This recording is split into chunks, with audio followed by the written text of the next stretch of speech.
Bonjour et merci de nous retrouver au cours de cette leçon 38, au cours de laquelle nous allons introduire le protocole Spanning Tree.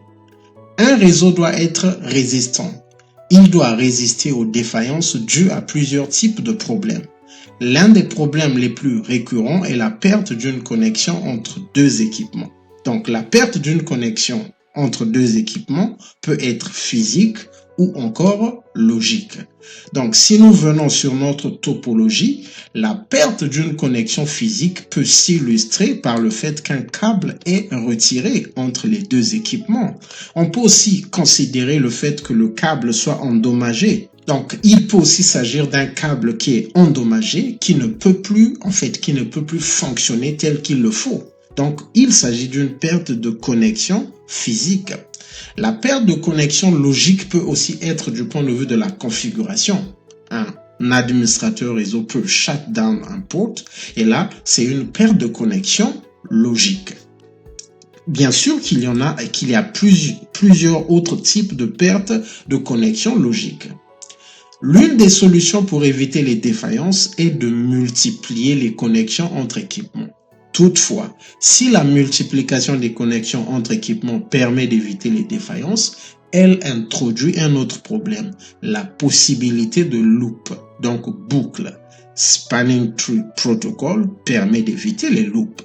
Alors, c'est quoi une boucle du point de vue du réseau? Donc, du point de vue du réseau, c'est simplement le fait qu'un frame qui est transmis, par exemple, par le switch 1 puisse circuler entre ces trois switches. Et cela se fera de façon illimitée. Nous allons voir ces détails, mais c'est juste pour illustrer que le fait que le boucle se symbolise par le fait que le frame va circuler ici, va continuer à circuler. Donc, nous allons voir ces détails en avançant. Alors, les versions et standards de STP. Spanning Tree Protocol, donc le 802.1d est le premier standard de l'IEEE, développé en 1990. Considéré comme une version legacy, cette version est couramment appelée Common Spanning Tree, donc CST. Donc nous allons aussi beaucoup parler de Common Spanning Tree et nous allons voir pourquoi est-ce qu'on appelle cette version Common Spanning Tree. Plus tard, l'IEEE avait amélioré 802.1d avec la publication de Rapid Spanning Tree Protocol. Donc, le standard, donc la norme ou la spécification, c'est 802.1w. Multiple Spanning Tree, donc MSTP, a été publié dans le standard 802.1s. Donc, pour l'instant, ce que nous pouvons noter, c'est que nous avons le CST, donc le Common Spanning Tree, la norme, c'est 802.1d. Nous avons Rapid Spanning Tree Protocol, la norme, c'est 802.1w. Et nous avons MSTP, la norme, c'est 802.1s. Donc, si vous avez une méthode pour retenir par rapport à la lettre, donc D, W et S, c'est très bien. Alors, nous allons continuer. Les amendements et standards actuels. Donc, nous continuons. Le standard 802.1d-2004 n'inclut pas la version legacy de STP. Donc, la version de legacy, nous l'avons vu, c'est CST, Common Spanning Tree. Donc, le standard de 802.1d, développé en 2004, donc introduit en 2004 plutôt, n'inclut pas la version legacy de STP. Il couvre RSTP tel que défini dans le standard 802.1w. 802.1s MSTP est intégré dans la version 802.1q 2005 et les versions ultérieures. Donc, en résumé, STP Legacy n'est plus utilisé. Donc, le 802.1d n'est plus utilisé. 802.1d couvre RSTP, donc 802.1w et MSTP. Au cours des leçons qui suivent, nous allons définir les concepts de STP et RSTP d'une façon générale sans distinction. Plus tard, nous allons étudier les différences entre les deux standards. Donc, nous allons parler de STP tel que défini dans le standard initiale, donc la version Legacy, et nous allons aussi voir le RSTP tel que développé dans 802.1W. Alors ici nous avons un schéma qui nous montre, en fait, qui fait un récapitulatif des normes et les années, je pense, de publication. Je pense qu'il y a aussi les années. Oui, donc ce que nous voyons, c'est que je nous prie de nous focaliser sur cette partie. Nous pouvons voir que nous avons les standards de l'IEEE. Donc nous avons les 802.1, 802.1D, 802.1W, 802.1S. Et donc, au départ, c'est tel que nous le voyons, deprecated, ça veut dire que ce n'est plus utilisé. .1W a introduit RSTP, .1D-2004 a remplacé STP par RSTP, et .1S a introduit MST, .1Q 2003 a ajouté MST to 802.1Q, et nous avons le most recent 802.1Q revision. Et en ce qui concerne Cisco, parce qu'il faut que ça soit très clair dès le départ, Cisco a ses propres spécifications de STP. Donc, en avançant, nous allons étudier les concepts en fait, au départ, nous allons étudier les concepts d'un point de vue général. Et lorsque nous allons avancer, nous allons voir, nous allons commencer à faire la distinction entre en fait, la façon que Cisco développe, met en application le protocole STP dans ses équipements. Donc, juste pour donner une idée générale, un standard, donc une norme, une spécification, est comme un décret. Comme un décret, le gouvernement publie un décret. Donc, pour prendre ça un peu du point de vue global, donc c'est comme une organisation internationale telle que l'OMS fait des recommandations et les États appliquent les recommandations. Donc, l'IEEE est une organisation internationale et les fabricants d'équipements tels que Cisco, Juniper, Alcatel et autres appliquent ces normes. Mais lorsque ces normes sont initiées, sont écrites, il y a la possibilité de faire des modifications. Donc, au niveau de Cisco, nous avons PVST, Per Villain Implementation of Legacy. Donc, PVST se marie avec la version Legacy. Après, nous avons PVST Plus qui a ajouté le trunking à PVST et nous avons le Rapid PVST Plus qui est lié à 802.1W. Donc, je pense que ici, ce que je peux faire pour illustrer cela, c'est ceci. Donc, PVST est lié à la version Legacy et nous avons PVST Plus qui est lié, qui a des relations avec la version 802.1W. Il est temps de se poser la question, qu'est-ce qu'un loop? Sans STP, les multiples connexions entre switches nécessaires à la résistance du réseau peuvent causer des loops. Alors, nous avons vu que pour éviter des éventuelles défaillances, donc, qu'est-ce que nous voulons? Alors, nous allons repartir un peu à la base de ce que STP entend faire. Donc, si nous considérons ce réseau, si nous mettons un seul lien entre ce switch et ce switch, ce qui va se passer est que si cette connexion arrive à avoir des problèmes, les deux switches ne pourront pas communiquer. Nous pouvons avoir une autre connexion physique entre le switch 1 et le switch 2. Si cette connexion a des problèmes, ça veut dire que cela va faire de telle sorte que le switch 1 ne soit pas en mesure de communiquer avec le switch 2. Et donc, l'une des solutions pour éviter la défaillance entre le switch 1 et le switch 3, mais aussi entre le switch 1 et le switch 2, c'est d'introduire une troisième connexion entre le switch 3 et le switch 2. Tout de suite, nous remarquons qu'en ajoutant cette connexion, cette troisième connexion, il y a maintenant la possibilité de loop, donc de boucle. C'est ce que nous venons de dire, que le frame va circuler indéfiniment.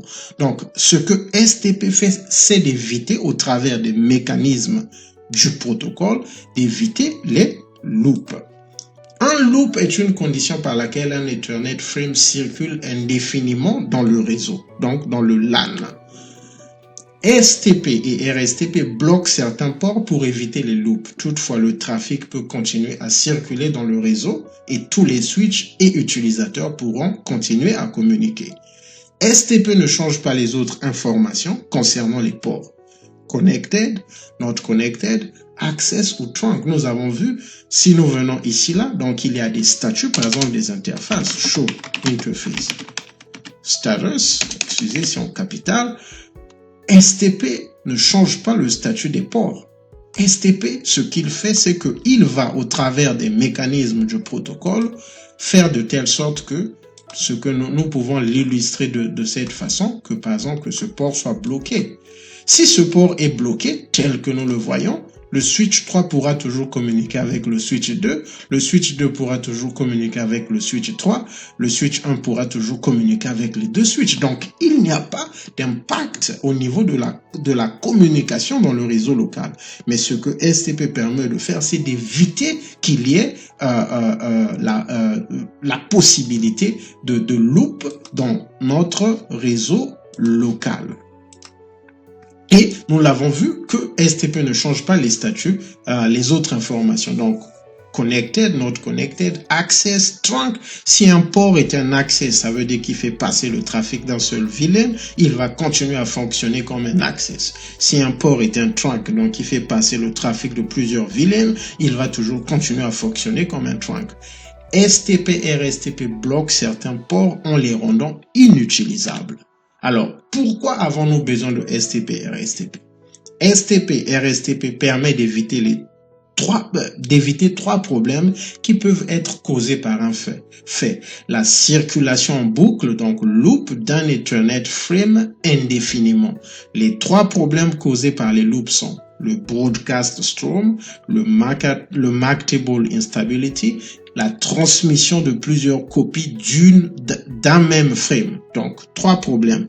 Le broadcast storm, le marketable instability, la transmission de plusieurs copies d'un même frame.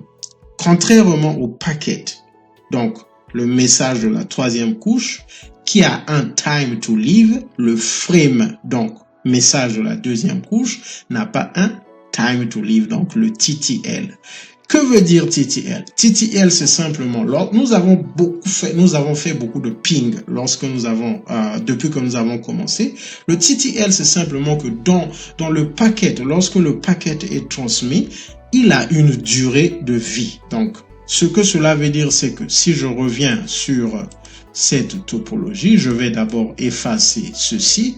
Le TTL, c'est simplement le fait que si, par exemple, un packet va d'un PC qui est connecté au switch, au routeur 6, et que ce ping, donc ce packet est transmis, dans le packet, il y a un field. Donc, nous n'avons pas, je pense que on pouvait, donc dans le message de la troisième couche, il y a un champ qui définit la durée de vie du packet. Ce que cela veut dire, par exemple, si la durée de vie du paquet, donnons l'exemple de la durée de vie d'un paquet de 5. On met 5, on dit que ce paquet a une durée de vie de 5. Donc, ce que cela veut dire, c'est que lorsque le paquet va arriver ici, ça sera, on va enlever 1, il va rester 4.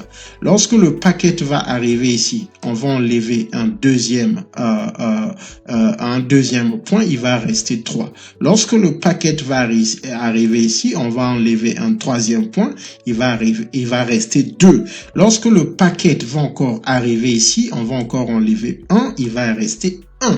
Et lorsque le paquet va arriver ici, on va encore enlever 1. Et il va rester 0. Du coup, le routeur 4 va drop ce paquet. Donc, c'est la durée de vie.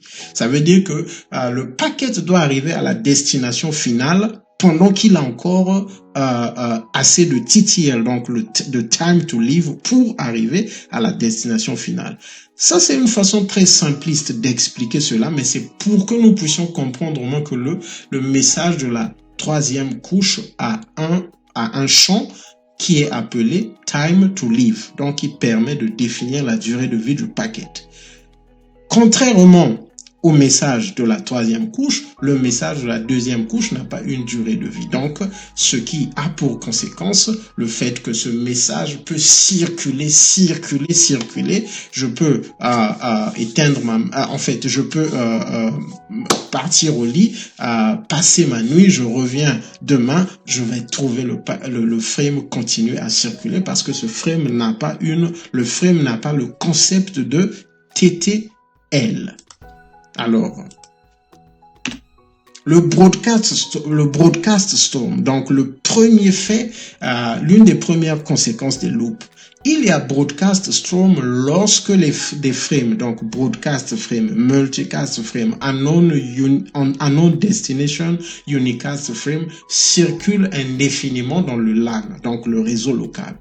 Les conséquences du broadcast storm sont énormes. La saturation des connexions, donc les interfaces, avec la copie d'un seul frame. Cette saturation empêche le trafic de bien circuler et impacte négativement la performance du réseau. Logique d'un switch: transmettre les broadcast frames à tous les ports qui sont dans le même VLAN excepté le port de réception. Pour mettre fin au broadcast, il faut soit partir dans l'interface, faire shutdown. Donc, vous partez interface ETH 00, shutdown, ou encore vous allez reload le switch. Nous voyons que ça a des impacts sur la production parce que cet équipement ne va pas fonctionner pendant un certain moment. Alors, ici, nous avons un schéma qui montre comment est-ce que le broadcast storm se fait. Nous le voyons. Donc, le frame quitte le switch B, il passe sur cette connexion, il revient au switch A, il sort encore par cette connexion, il revient au switch B, donc il va continuer, le frame va continuer à circuler. Et pendant ce temps, nous avons vu que les ports ont des statistiques. Donc, ces équipements, lorsqu'ils vont communiquer, il y aura vraiment une saturation des connexions et cela n'est pas bon parce que ça cause beaucoup de problèmes dans le réseau. L'instabilité de la table des MAC. Le deuxième problème causé par les loops est l'instabilité de la table des MAC. Le MAC table va continuellement changer parce que les frames ayant une même source MAC vont arriver au travers de ports, de différents ports. Alors, ici nous avons un schéma qui illustre l'instabilité des MAC. Ce que l'instabilité des MAC veut dire, c'est que, donc, supposons que cet équipement est en train de communiquer, et il a ce MAC, donc le AAA.BBBB.CCCC, et il communique. Ce qui va se faire, c'est que ce frame arrive au switch B. Le switch B va le record avec le numéro du port FA01 et 15, mais vu que le broadcast storm fait que les frames puissent circuler dans tous les sens, ce qui va se passer est que le même switch va aussi prendre connaissance de ce MAC au travers de l'interface FA16. Donc, il va prendre connaissance du même MAC. Donc, c'est tel que c'est illustré ici, là. Donc, le même MAC, le switch va prendre connaissance du dit MAC au travers de deux interfaces. Il va avoir le MAC AABBBCCC, interface 1.5, le MAC AABBBCCCC, interface 1.6, et le switch ne saura pas comment est-ce qu'il faut transmettre ou est-ce qu'il faut transmettre un tel frame. Donc, les frames associés à ce MAC. Le troisième problème causé par les loops. Le troisième problème causé par les loops est la multiplication d'un même frame en plusieurs copies. Les dites copies sont ensuite livrées à destination. La conséquence est que le destinataire du message reçoit plusieurs copies du même frame, ce qui cause des dysfonctionnements du réseau. Si tel que nous le voyons, la même copie du frame, donc juste pour illustrer encore, arrive sur une interface telle que par exemple le 1.0.1 ici là, et la même copie, donc la même copie de frame arrive aussi ici. Donc le switch va commencer à transmettre la même copie d'un frame et cette copie sera livrée à la destination finale, ce qui va causer également un dysfonctionnement du réseau. Nous sommes à la fin de cette leçon introductive. Le leadership. Donc, leadership is the ability to get extraordinary achievement from ordinary people. Donc, leadership, c'est, en fait, pour moi, ceci veut simplement dire que le leadership, c'est de faire découvrir ce qu'il y a de précieux en des personnes ordinaires. Sur ce, nous sommes à la fin de cette session. Si vous avez aimé. Si vous n'êtes pas abonné, souscrivez. Nous nous retrouvons lors de la prochaine session pour continuer. Que Dieu vous bénisse.